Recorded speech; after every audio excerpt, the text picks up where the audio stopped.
Hey everyone, welcome back to my channel. Today's story isn't fiction. It's a real-life storm that changed everything. Imagine this. Your husband of 15 years suddenly becomes distant, starts smiling at texts you never see, cancels dinners, and tells you he's too busy with work.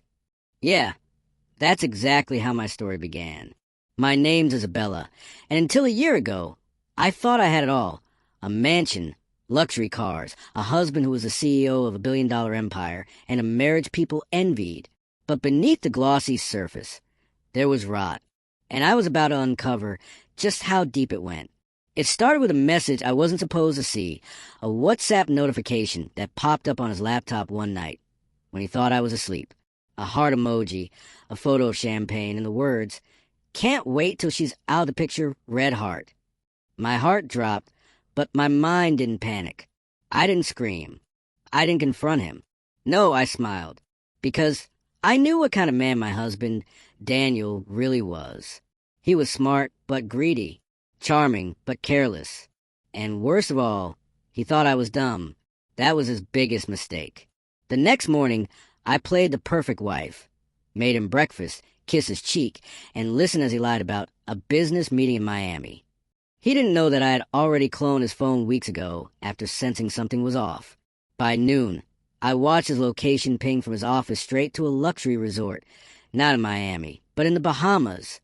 And the name on the hotel booking? Cassandra Lyle, his new business partner. For 2 months, I gathered everything. Emails, financial records, secret accounts he'd been funneling money into. See, when we got married, Daniel made me co-owner of several holding companies for tax purposes. What he didn't realize was that every move he made left a digital footprint that legally tied his assets to me. So, while he was busy hiding money from what he thought would be a blind, emotional wife, I was building my own quiet empire right under his nose. Then one evening, he came home with that fake smile, the one he used when closing a deal, and said, "Isabella, I think we need to talk." I already knew what was coming. He said he'd fallen out of love, that it was nobody's fault, that we'd grown apart. I wanted to laugh. He handed me divorce papers, already prepared, already cold. I acted broken, like he expected, tears and all. But inside I was calm, because the moment he filed for divorce, I became the storm he didn't see coming. That night, while he packed his things and whispered to someone on the phone, I made one final move. I transferred $500 million worth of joint assets, stocks, property, offshore funds, into a trust under my name, protected by an attorney who owed me a favor. It was legal, it was clean, and most importantly, it was untouchable.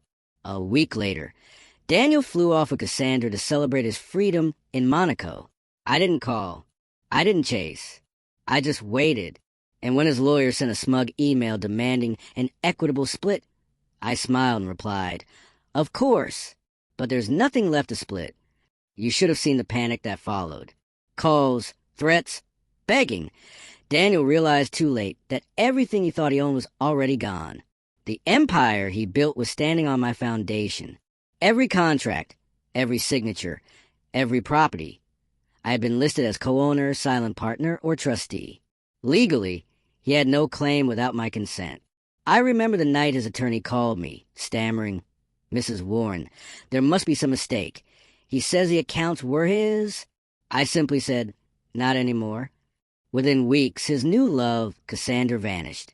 Turns out, she was never in love, just in for the money. And when the money disappeared, so did she. Daniel tried to fight back, to sue me, but everything was airtight. Every dollar was traceable, every transaction legal. And that's when the real twist happened. Daniel's board found out about his affair and his financial mismanagement. He lost everything. I still remember the day he came to my door. He looked nothing like the man I married, disheveled, desperate, defeated. "Isabella, please." "I made a mistake," he said. His voice trembled, his arrogance gone. I just looked at him, calm as ever, and said, "You filed for divorce, Daniel. You wanted me out of the picture. Congratulations, I'm gone." Then I closed the door. But here's where it gets really wild. A month later, Daniel was arrested for corporate fraud. The accounts he'd tried to hide offshore were under investigation.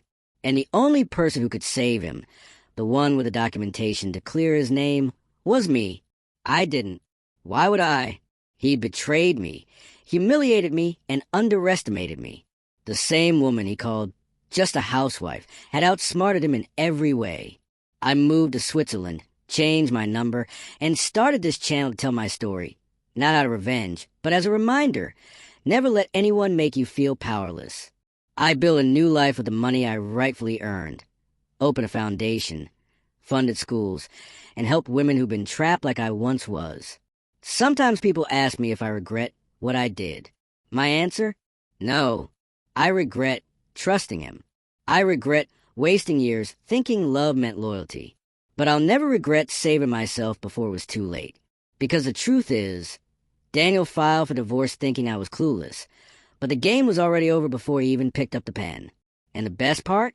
Every time his story hits the tabloids, disgraced CEO files for bankruptcy, I sip my coffee, smile at the sunrise from my villa overlooking Lake Geneva, and whisper, checkmate.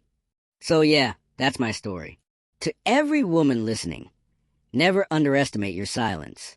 Sometimes silence isn't weakness. It's strategy. And when you finally make your move, make it so clean, so precise, that they never see it coming.